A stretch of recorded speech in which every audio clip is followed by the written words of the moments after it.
Sudah 1 hari penuh kita menyusuri sungai ini. Jangankan sebuah kampung, sepotong manusia pun tidak kita jumpai. Sabar, Harno. Ayo kita terus ke hilir. Biasanya di Muara suka ada kampung nelayan. Kita sudah terlalu jauh dari sasaran semula, Kamita. Nanti kita bisa kehilangan arah. Nanti di seberang sungai, kita bisa bertanya pada orang yang kita jumpai. Percayalah, tidak akan kesasar.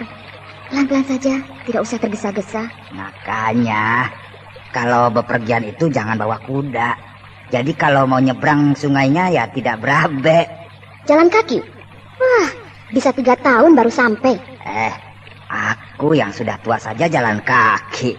Masa kalian yang masih muda-muda tidak kuat? Bukan soal kuat atau tidak kuat, Rawon. Tapi kami memburu waktu. Mau ngejar apa sih kalian ini? Teman kami di desa Halimun sedang sakit parah. Perlu secepatnya ditolong. Oh, kalian ini tabib? Iyahkan sajalah, Kamita, biar diam.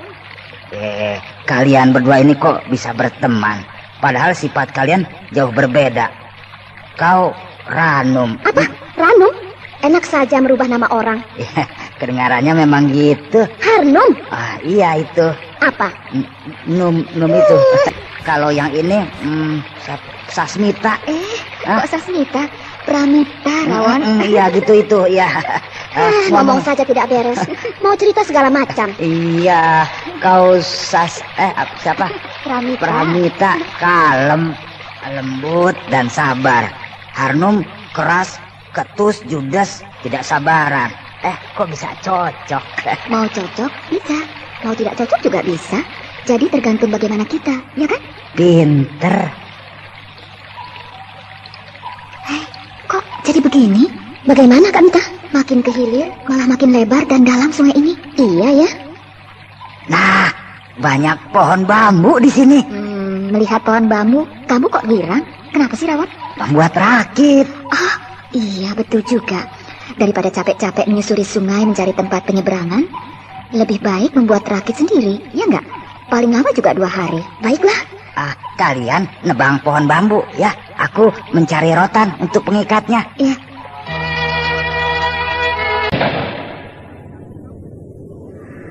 Ya, bagus.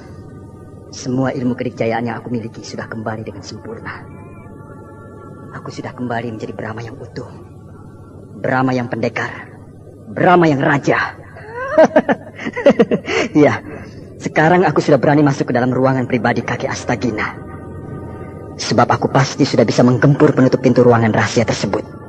Ya, sekarang aku masuk ke dalam gua.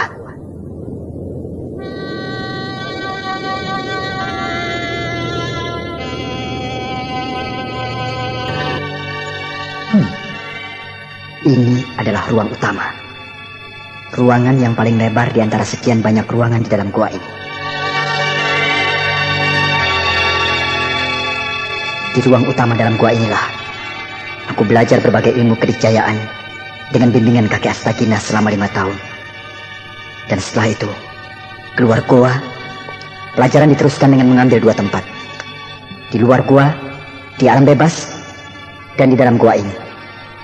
Setelah itu kakek Astagina pergi, entah kemana. Dan sampai sekarang setelah 20 tahun, tidak pernah bertemu lagi denganku.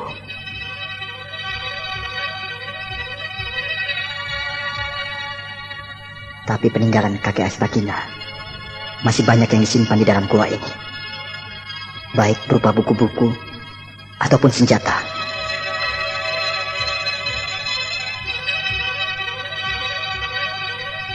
Di dalam ruangan sebelah sana itulah, di pojok kanan goa, dulu waktu kecil aku pernah masuk. Dan di dalam ruangan yang merupakan kamar pribadi kakek Astagina itu, aku melihat banyak buku-buku dan berbagai jenis senjata tajam.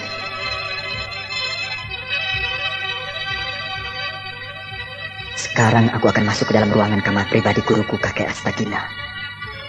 Bukan aku lancang dan tidak menghormati guru. Akan tetapi, aku sangat membutuhkan suatu petunjuk. Yang mudah-mudahan petunjuk itu berupa suatu pelajaran yang bisa mengatasi ajian serat jiwa.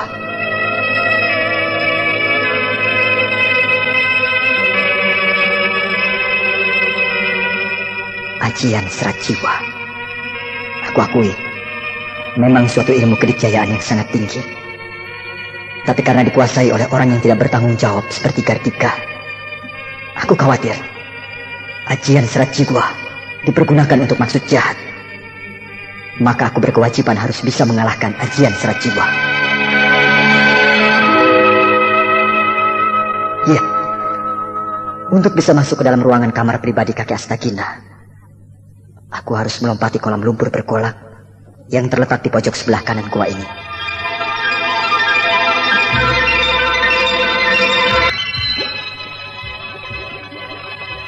Inilah kolam lumpur bergolak, tempat kakek Astagina meramu segala jenis obat-obatan, sehingga lumpur ini mengandung daya penyembuhan yang hebat. Sehingga ketika aku luka parah, Raja Wali Raksasa memasukkan aku ke dalam kolam lumpur bergolak ini.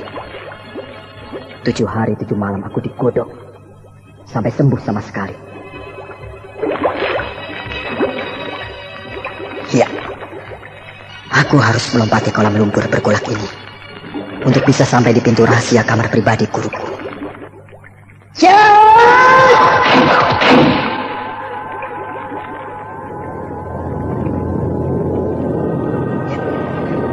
Aku sudah jauh melewati kolam lumpur bergolak. Dan sekarang aku jalan terus mendekati pintu rahasia kamar pribadi kakek Astagina.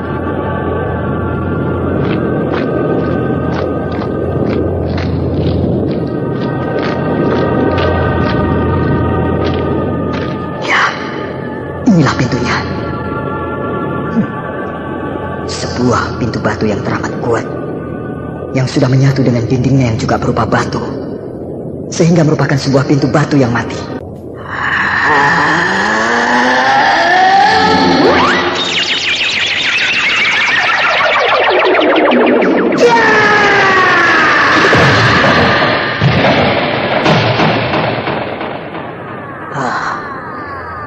Begitu telak ke tanganku yang berisi ilmu pukulan tapak seketi menggempur pintu batu itu dengan sempurna, sehingga hancur berantakan.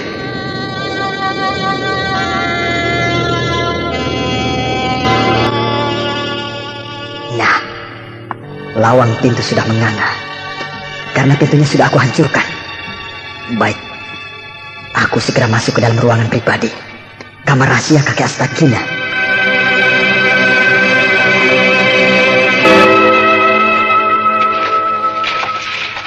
Nah, beres. Rakitnya sudah jadi. Ya, lumayan. Sebuah rakit bambu yang cukup besar, cukup memuat 3 orang serta 2 ekor kuda. Beginilah rupanya kalau orang-orang persilatan bekerja. Serba cepat dan penuh tenaga. Kalau orang biasa membuat rakit bambu sebesar ini, wah, bisa 3 hari. Tapi kalian hanya berdua, cuma 1 hari. Hah, benar-benar hebat. Makanya nanti kalau saya sudah pensiun jadi pengemis, mau jadi tukang membuat rakit.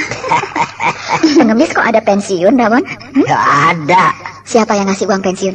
Tabungan. Tabungan? Iya, selama jadi pengemis, uangnya ditabung. Nah, kalau sudah pensiun, uang tabungan itu bisa dijadikan modal usaha. Jangan percaya, Kamita. Si Rawon ini pintar mengarang cerita. Memangnya pengemis itu pegawai? Pakai ada pensiun segala macam. Dia pensiun sendiri, begitu maksudku. Sudah, jangan ngoceh terus. Ayo, angkat rakit ini, bawa ke sungai. Ayo. Awas, jangan bergerak, ada buaya. Mana? Itu, bergerak di permukaan air, menuju ke sini. Tuh. Aduh, santai benar buaya itu. Muncul dengan lambat di permukaan air. Jangan bergurau, Rawon. Buaya itu besar sekali. Ada lagi, itu.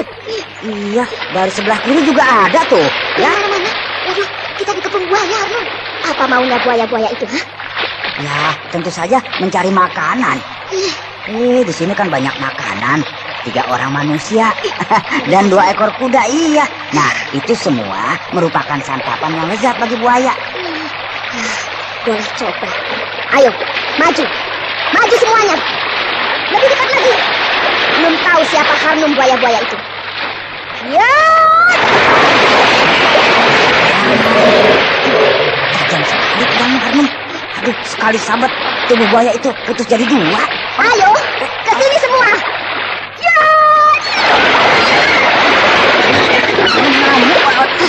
Itu paham. Yang mati banyak. Tapi datang lagi. Malah semakin banyak. Celaka. Mungkin kita berada di markas buaya.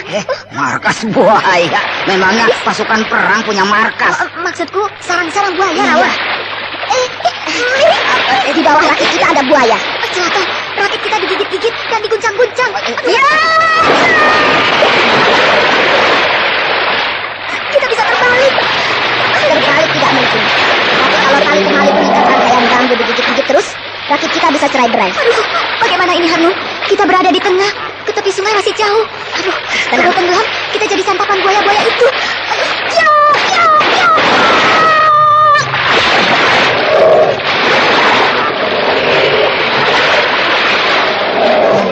Terlalu banyak. Tanganku sudah pegal. Tapi buaya makin banyak. Iya, buaya-buaya sungai Cimandiri ini memang bandel. Tapi terpaksa harus dikasih kacang hijau ini. Apa? Kacang hijau? Iya, biar teler lah. Lihat.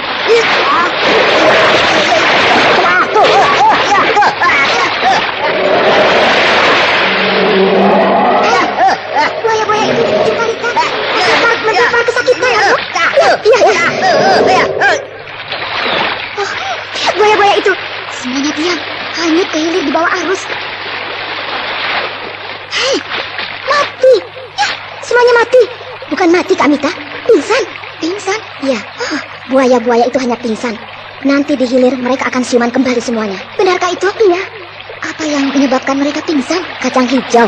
Kacang hijau? Hebat kau, Rawon. Tenaga dalammu luar biasa. Hanya dengan kacang hijau, buaya-buaya itu pingsan. Masa cuma sama kacang hijau pingsan?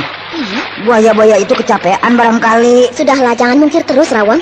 Aku tahu cara kau menebarkan kacang hijau ke air. Ribuan kacang hijau meluncur dari tanganmu dengan kecepatan kilat, lalu menghunjam buaya-buaya. Lantas buaya-buaya itu jungkir balik dan bergelimpangan, pingsan. Aku orang persilatan, Rawon. Pandangan mataku tidak bisa kau kelabui. Iya, iyalah, kau benar. Lalu kau membawa kacang hijau mentah. Memang sengaja kalau ada buaya begitu? Bukan, Lalu untuk apa? untuk direbus pakai gula merah. Bagus buat kesehatan. Untuk orang tua seperti aku apalagi. Begitu. Tapi sekarang habis ini gara-gara dipakai melempari buaya-buaya keparat itu. Alah, Sudahlah, Rawon. Jangan sedih.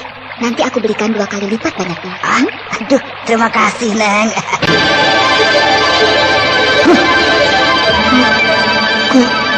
Guru, kakek Astagina. Kakek Astagina sedang duduk bersemedi di pojok ruangan itu.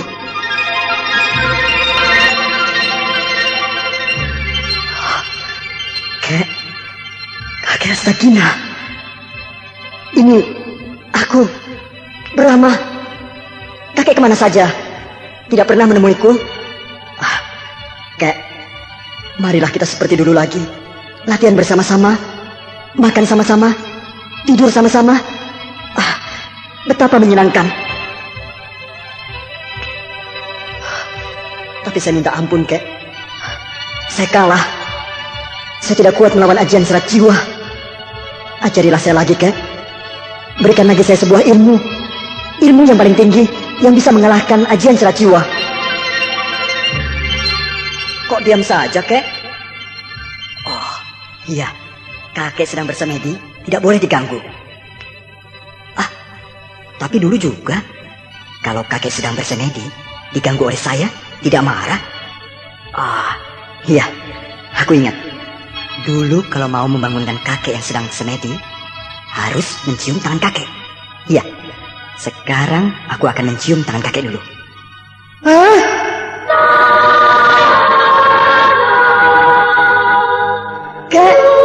Kakek Sagina. Kenapa roboh? Apakah kakek sakit? Terguling disentuh sedikit saja? Kakek.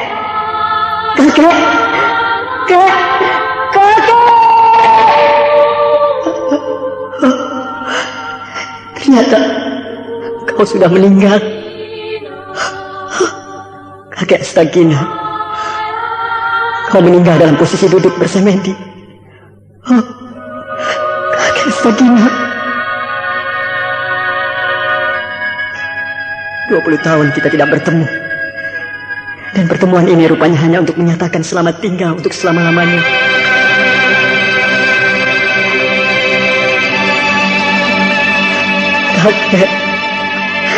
Kakek Sagina.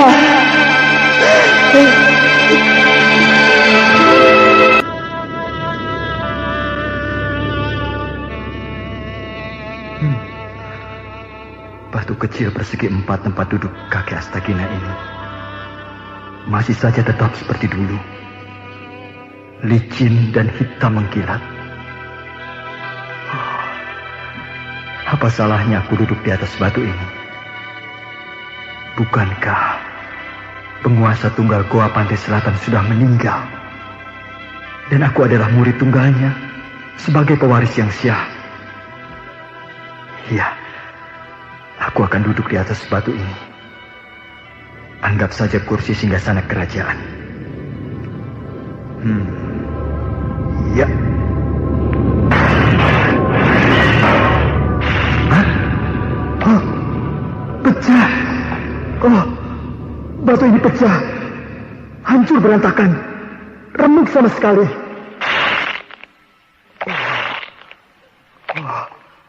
Sungguh mustahil. Batu hitam yang sangat kuat itu bisa remuk. Selama 10 tahun aku tinggal di gua ini. Batu ini setiap hari diduduki oleh kakek Astagina. Tapi kenapa sekarang aku duduki menjadi pecah? Apakah karena dimakan usia sehingga menjadi rapuh? Hah? Buku? Hah? Buku apa ini?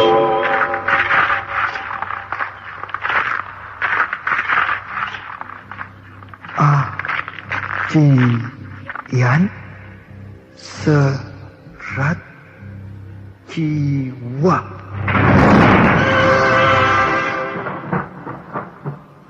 Ajian Serat Jiwa. Sekarang aku menemukan buku Ajian Serat Jiwa dari dalam batu tempat duduk kakek Astagina. Oh, ternyata batu hitam tempat duduk kakek Astagina itu merupakan sebuah peti. Ya, peti batu yang tipis. Oh, sungguh menakjubkan. Bagaimana caranya membuat peti dari batu? Sama sekali tidak terlihat sambungan-sambungan, sebagaimana halnya sebuah peti dari kayu. Apa dibolongi, lalu dikeruak-keruak? Tak tahulah aku. Yang penting sekarang aku sudah memegang buku Ajian Serat Jiwa. Ya, aku harus mengaturkan terima kasih kepada guru kakek Astagina almarhum.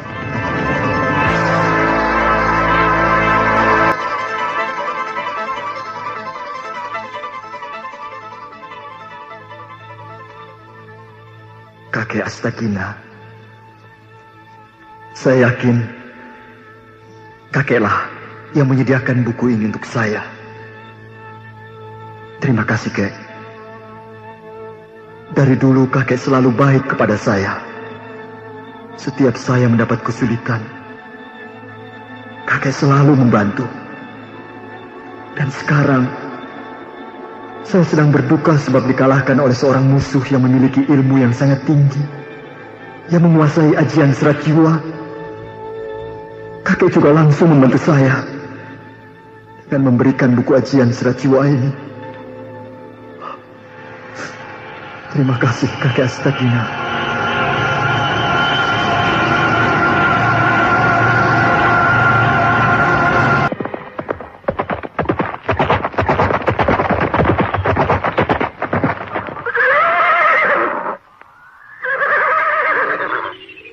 Di depan ada sebuah desa.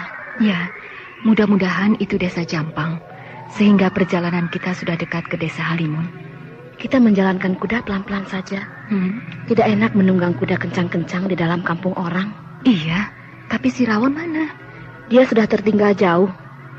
Tapi seperti biasanya, tiba-tiba nanti sudah ada di dekat kita. Iya, ayo kita masuki desa di depan itu. Ya, iya.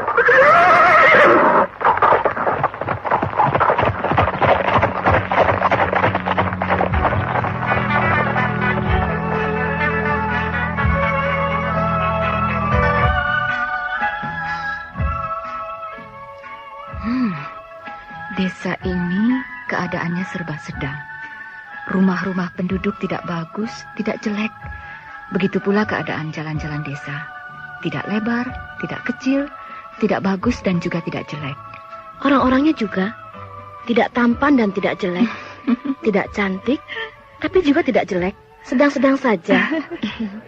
Hei, lihat itu Harnum. Di salah sebuah rumah penduduk, banyak orang berkumpul. Sedang ada kenduri barangkali. Bukan? Kok tahu bukan kenduri? Kalau ada kenduri, kan biasanya semarak. Rumahnya dihias, lalu ada tabu-tabuhan. Orang-orangnya berpakaian bagus-bagus. Wajahnya mereka nampak, ya, ceria. Tapi ini sebaliknya. Suasananya nampaknya suram. Wajah-wajah mereka nampak muram durja. Malah ada beberapa orang perempuan yang menangis terisak-isak. Ada kematian. Iya.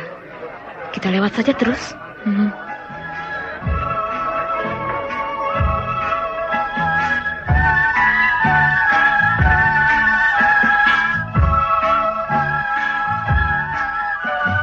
Nah, tuh ada warung. Istirahat dulu ah. Iya.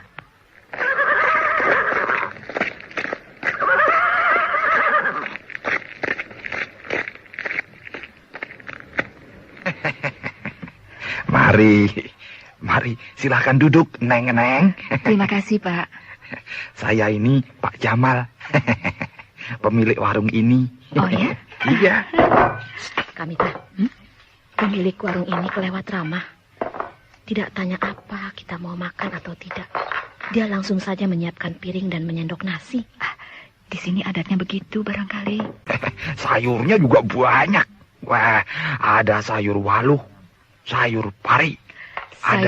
Sayur asem ada, Pak? Weh, ada, Neng. Oh. Nih. Ya, itu saja. Sayur asem dengan pepes ikan lele. Baik, Neng. Neng yang ini sama juga ya? Sayur asem dan pepes ikan lele. Minum dulu, Pak Jamal. Oh, ya, tentu. Itu, istri saya sedang membuat minumannya.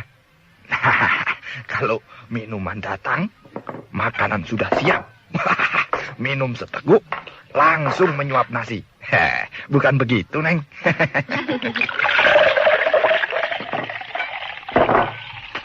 Kamita, Apa? si Rawon Mana? tuh sedang berjalan menuju ke sini. Iya. Kalau dia datang, biarkan saja. Pura-pura tidak kenal. Jangan begitu kasihan kan? Mintanya begitu kok. Kalau di depan orang banyak, kita harus pura-pura tidak kenal. Kalau tidak ada orang, baru kita akrab. Iya. Aneh benar sifat si Rawon itu ya. Untuk menjaga agar kita tidak malu barangkali. Selamat siang, Neng. Selamat siang. Ayo, sana. Siang-siang mengemis. Ya, kapan kalau mau ngemis ya subuh-subuh barangkali ya. Sudah, sana, pergi. Biarlah Pak Jamal. Tolong bungkuskan nasi lengkap dengan lauk pauknya untuk dia. Iya. Jangan, Neng. Nanti dia itu tuman. Pengemis ya, jangan dikasih hati. Nanti keenakan dia. Dasar pemalas. Sekali ini saja, Pak. Lain kali tidak. Iya deh, baiklah.